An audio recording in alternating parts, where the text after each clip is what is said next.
Hello, my name is Kyle Schweitzer, and I will be doing my video presentation for ME304. And I'll just get started. Let me set this up. Okay. And this is my ready. All right. So the problem that we're given is as shown. So shaft ABC is made of A36 steel, and tubular section BC is made of A36 steel rigidly bonded to a core of 2014 T6 aluminum. So this BC is rigidly bonded to a core, as said in the problem, and this part is aluminum, T6 aluminum. And because they're rigidly bonded, you'll see later on, but the twist angles are going to be the same.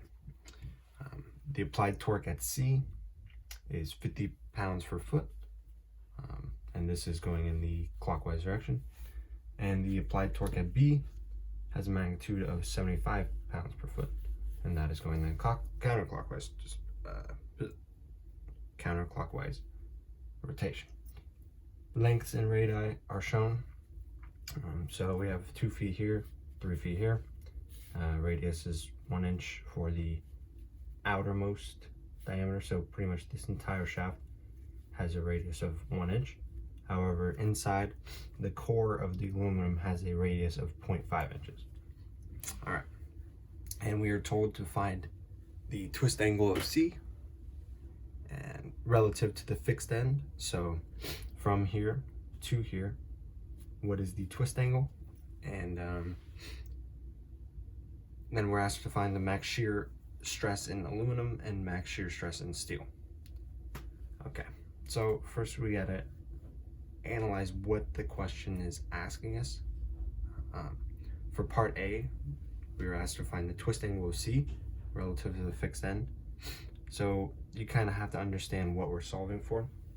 And I'm gonna go ahead and draw on the next page just so my work doesn't get cluttered. But if you were looking at this shaft from the x-axis that I've drawn here, so straight on, you would see a circle. So I'm gonna go ahead and draw that circle. Okay, so in this circle, obviously you have the x-axis and it's coming out of the page. And then you have what's called rho, which is the distance. So if you have any point out here, any point inside the circle, there's a distance to that point, and this distance is called rho. So if we were choosing, I'm just going to choose this point here, which is the outermost fiber from the center axis. I'm just going to go ahead and draw the line in, and that is rho. And the outermost fiber in this problem we can call C. That is the outermost fiber. And this is going to be important for part B and C in our max shear stress equation. Now, what I wanted to show you though is where the twist angle comes from. And so if we have an applied torque, wow, that was really bad. If we have an applied torque on this shaft, then we would expect this shaft to rotate or to twist, obviously. And it's minimal. It is very minimal. Depends on, obviously, the amount of torque.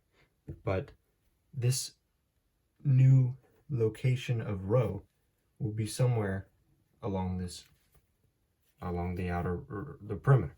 So it's going to create this angle here, because the material will literally be pulled and stretched, or it won't be stretched, but it will twist.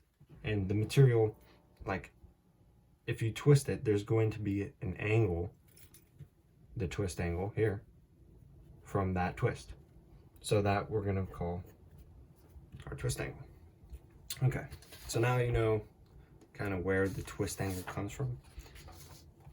You kind of understand what we're solving for in part A. So luckily, I'm not going to derive the equation in front of you because then I'd be just spitting a bunch of gibberish. But our beautiful professor has derived the equation for us. So we know that the twist angle is equal to TL over JG. Now there's a lot of things in there, and T is the applied torque, or actually T is the internal torque, and we'll get to that in a little bit. But T is the torque, L is the length, so length of whatever part you're solving for, whatever twist angle. So for ABC, the length would be 5 feet. However, you'll see that in order to find the twist angle, different materials will act differently because different materials act differently. They have different properties. So the twist angle is not going to be the same in AB as it is in CB, and not even on top of that, the material is different and the applied torque is different at these 2 points. And I'll show you that later too. And then we have J, which is the polar moment of inertia. And J is easily found just by the radius of the shaft. And there's also an equation for that, and we'll get to that. And then there's G, which is the modulus of rigidity. And all this kind of makes sense because if you have a higher applied torque, you're going to have a bigger twist angle. If you have a longer length of shaft, you're going to have a bigger twist angle. And that kind of just makes sense in your head. In the similar way, if you have a thicker shaft, you're going to have a bigger J, and you're going to have less of a twist angle. That's just because it's going to be a harder material to twist. It's going to be more thick. And G is modulus of rigidity, which is how rigid a structure is, how rigid a material is, and that kind of makes sense too. Because if you have more rigid material, you're not going to have a bigger twist angle. You're going to have a lower twist angle. So now we know where the equation came from, or well, we derived it in class. But now you know the equation for the twist angle. And like I said before, the twist angle from A to B is going to be different than the twist angle from B to C. So if we want the total twist angle, we need to do the twist angle from AB and add it to the twist angle from BC. Okay, and like I said, there is torque is needed, length is needed, J is needed, and G is needed. So we're going to go ahead and solve for J just because it is an easier part of the problem, and we will be needing these in both the shear max and twist angle equation. So I'm just going to go ahead and get them out of the way. And the polar moment of inertia can be separated in the segment BC. And this is just because the radius changes for each material, and you're doing this for the materials. So for A to B, there's no other material other than the A36 steel. And so we can just use the equation, which is pi over 2, or 1/2 pi, multiplied by the radius to the 4th. So, and this radius is obviously the outermost fiber. So for this one, I'm just going to go ahead and erase just because I don't have room. But this one will be 1 inch from the drawing. And so then I did the math. We got 1.57 inches to the 4th. However, the polar moment of inertia, and we'll see this later on when we're solving for the torque in BC. But the polar moment of inertia for BC is split into 2, like I said, steel and aluminum. And this is actually what is called an indeterminate problem, because inside BC there is a torque. There's an internal torque. And this internal torque, if they're rigidly bonded, like the problem says, the twist angle, the angle of twist, it has to be equal in both steel and the aluminum. Therefore, we have to make an equation to equate these two to solve for the torque, because torque is needed in the twist angle and torque is needed, and you'll see, in the max shear equation. So we need to equate these torques, and we need to find a way to solve for the individual torque inside the steel and the aluminum based on the total amount of torque inside BC. And when we solve for that, we find the torque inside the steel and the aluminum that gives the same twist angle for BC, the segment BC. Okay, but I kind of got sidetracked, but we're going to solve out for these ones. So for the steel, the equation is radius to the fourth, but because there's aluminum inside and we are just solving for the polar moment of steel, we need to subtract out the inner radius. So it would be 1 inch to the fourth minus the inner radius for our polar moment of inertia for just J, or for just steel. So just the outer part of this segment BC. Okay, so this comes out to 1.47 inches to the fourth. Okay, and then same with this one, except this time we're going from the axis just to the outermost fiber of the aluminum, and so we just have 0.5 inches to the fourth. And we get 0.098 inches to the fourth. Okay, so we're going to reference these obviously for the twist angle equation, but also we're going to reference it for the max shear, and we'll get to that when we get to B and C.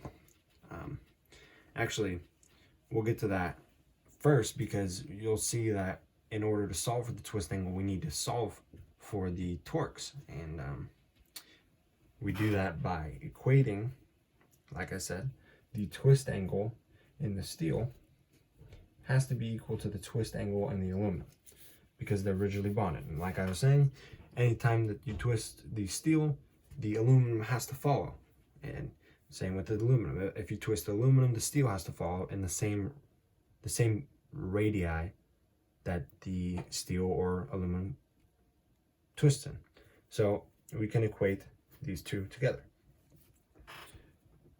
In the same way that we can equate the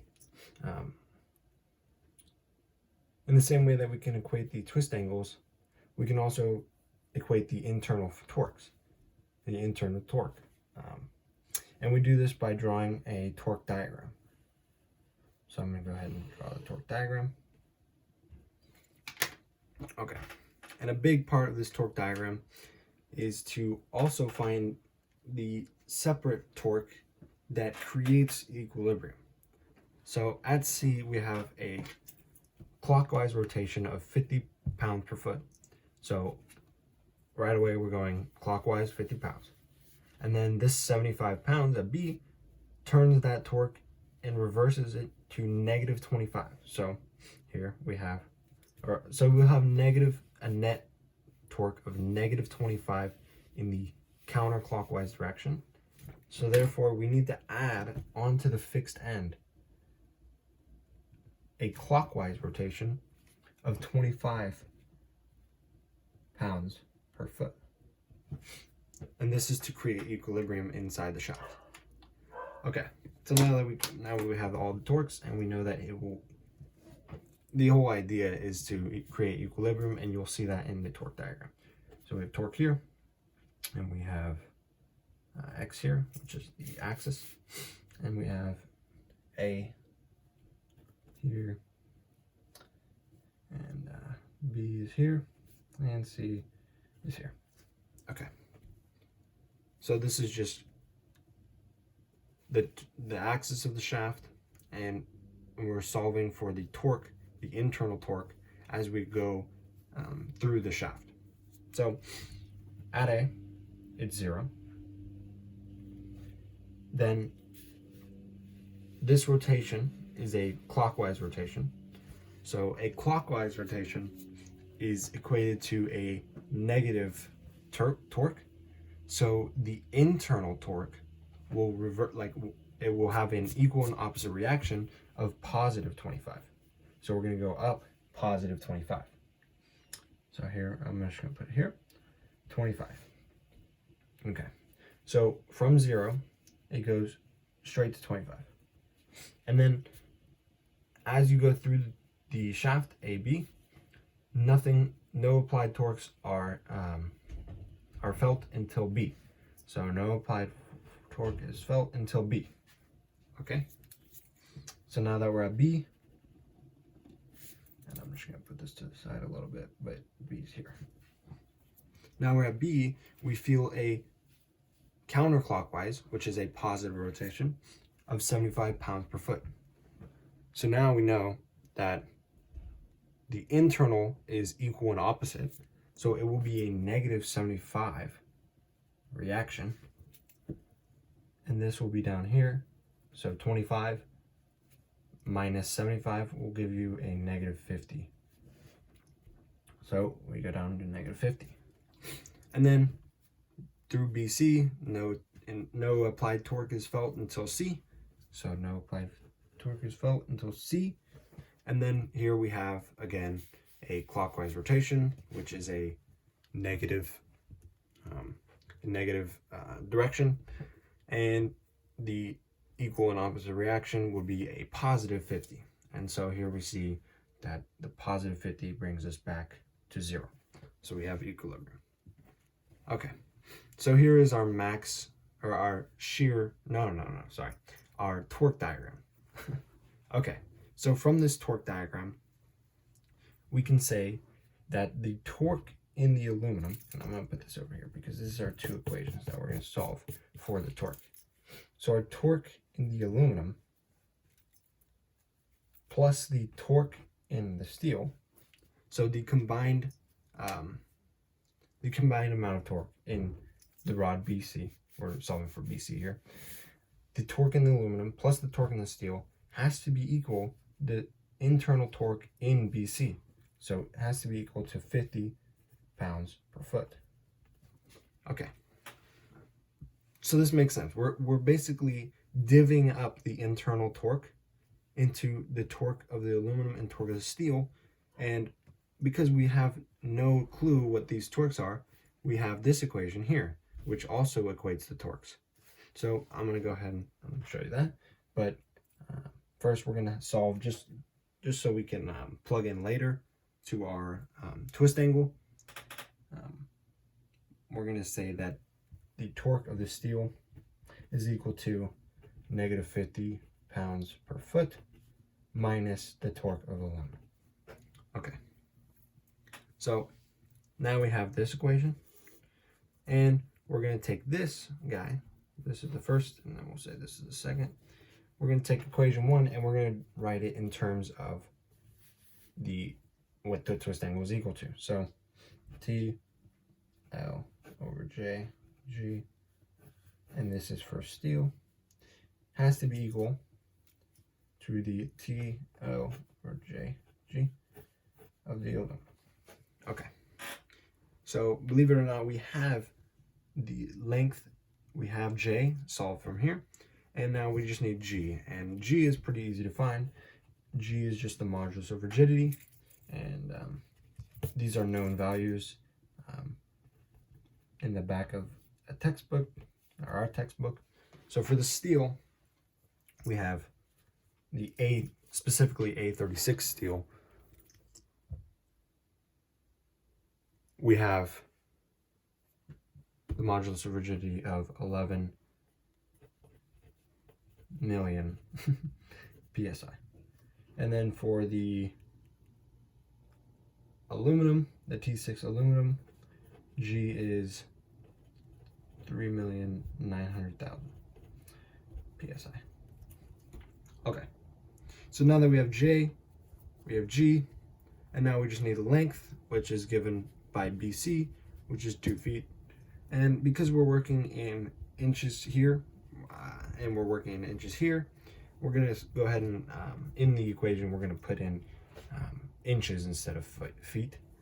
So we get T of the steel, or T, and I'm gonna, because I solve for steel here, I'm just gonna flip this guy. So I'm gonna bring this over here. So T of the aluminum times the length, and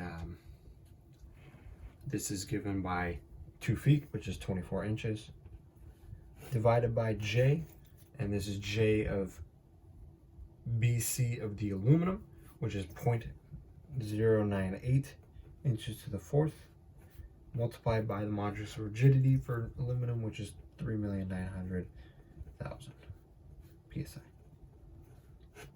And that is equal to T of steel, which is also equal to, as we equated from the equilibrium, or internal stresses, internal torques, sorry, 50 pounds per foot minus torque of the aluminum divided by, or multiplied by 24 inches, kind of regardless because they're going to cancel out anyways.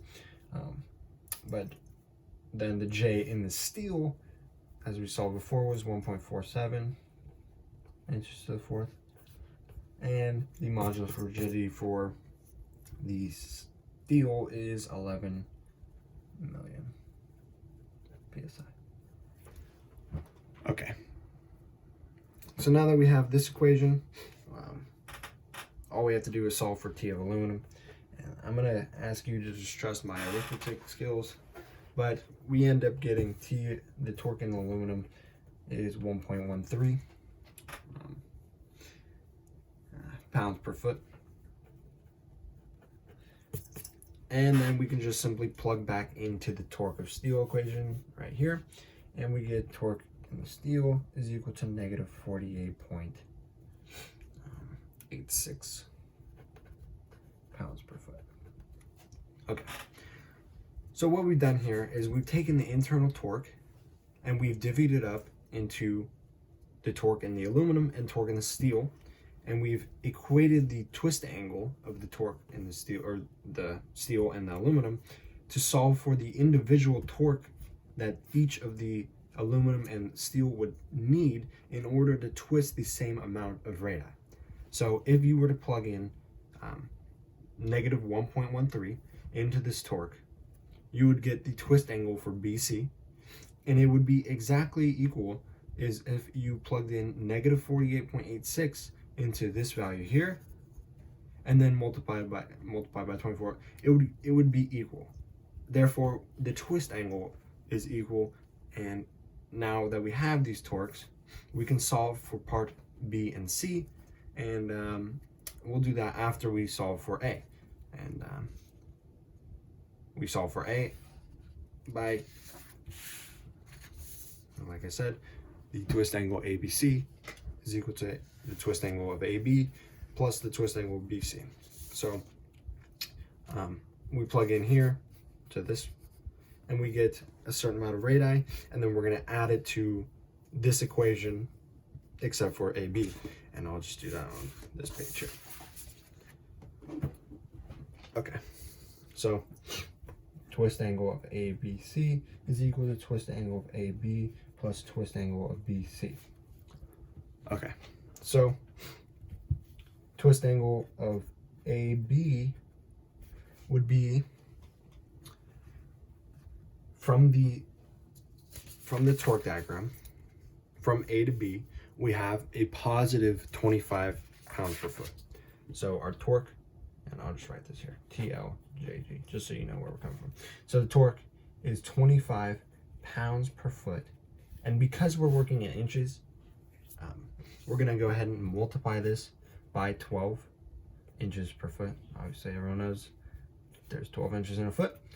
And then the length of AB from the diagram is 3 feet, which is also 48 inches, 36 inches, sorry. And then J, as solved from here, J of AB is 1.57, multiplied by the rigidity, and in AB, it is stated that the section is made of A36 steel, and here steel is 11 million, so 11 million psi. Okay, and this will solve for our radii or twist angle, and it turns out it is 0.000613 radii. Whatever. Okay, so here's our first radii, our first twist angle, and then we have to solve for our twist angle of BC, and we essentially did that. We essentially had the equation. So I'm just going to plug in negative 1.3, like I said, into here. So TL over JG equals negative 1.13. This is pounds per foot, multiplied by the 12 inches in a foot, multiplied by the distance, which is 24 inches, divided by J, multiplied by modulus of rigidity, and we get negative 0.0000853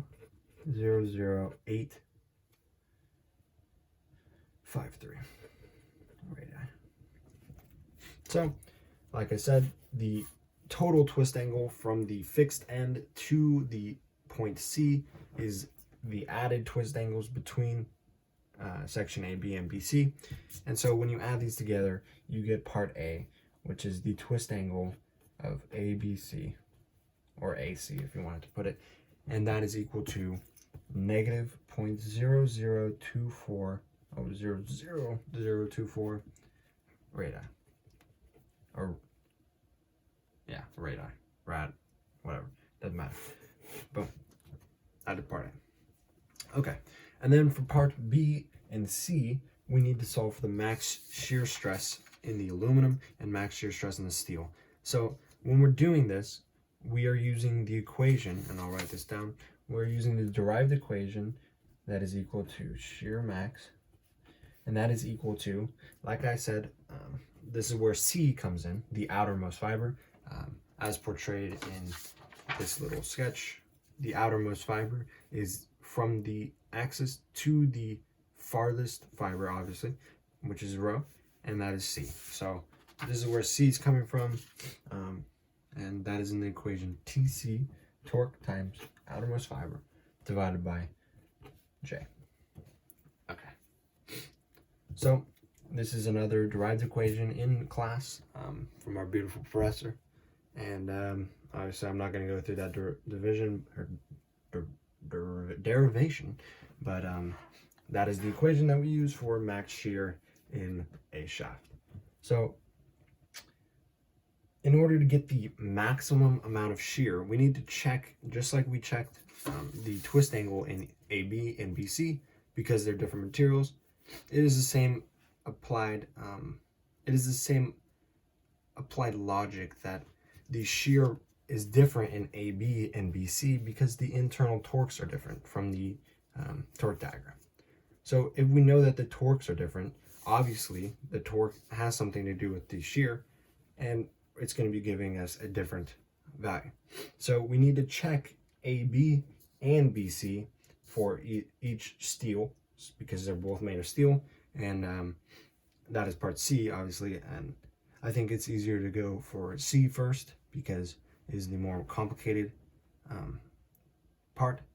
And so to check for the max shear, we need to take the highest magnitude of whatever value we get for each A, B, and BC.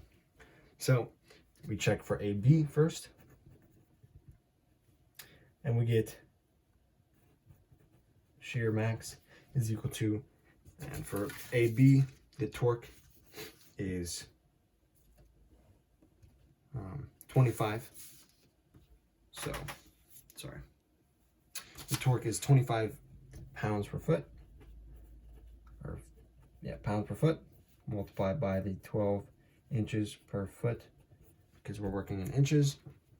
And then we multiply by the outermost fiber, and for A to B, the outermost fiber, as seen here, is 1 inch. And then we divide by J, which we solved beforehand. Like I said, they're going to come in handy for both twist angle and shear max. So we have our J, which is for AB, is 1.57 inches to the fourth. And we get this value as 190.99 psi.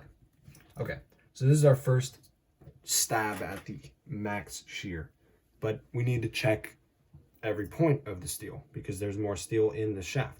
So we check for the max shear stress, or max shear in BC for the steel. And we get from the torque diagram, actually not from the torque diagram, from the equations that we derived, from the torques that we derived, we know that the torque in the steel is negative 48.86. So we hear 48.86 pounds per foot multiplied by the 12 inches per foot multiplied by the outermost fiber, and this outermost fiber is rho, so it is 1 inch in this case, divided by J, and J of the steel, again from here, is 1.47. Okay. And that is equal to negative 398.19 psi. Okay, so right off the bat, you can see that this number, magnitude-wise, is a larger magnitude. So we know that the max, and this is for part C, the max shear in this steel is negative 398.19 psi. And you really could put it as a positive, as the magnitude. It's really just the direction. But we're going to go ahead and solve for B, which is the same way we solve for C, except this time, because there's no aluminum in AB, we can just go straight into BC. And we know that the only spot is in BC, so we know that the max is going to be there. And for that, we have, as derived from our equations, we have negative 1.13 pounds per foot multiplied by the 12 inches per foot multiplied by the outermost fiber, and the outermost fiber in the diagram is 0.5 inches, divided by J, and J for the aluminum, as derived from here, is 0.098, so 0.098 inches to the fourth. And there we have it. We have negative 69.33 psi. And because, again, there's no other aluminum, we know that the max shear in the aluminum is what we just solved for. And there we have it. We have the twist angle, part A, twist angle C relative to the fixed end. We have the max shear stress in the aluminum. And we have the max shear stress in the steel. There's my signature. And thanks for watching.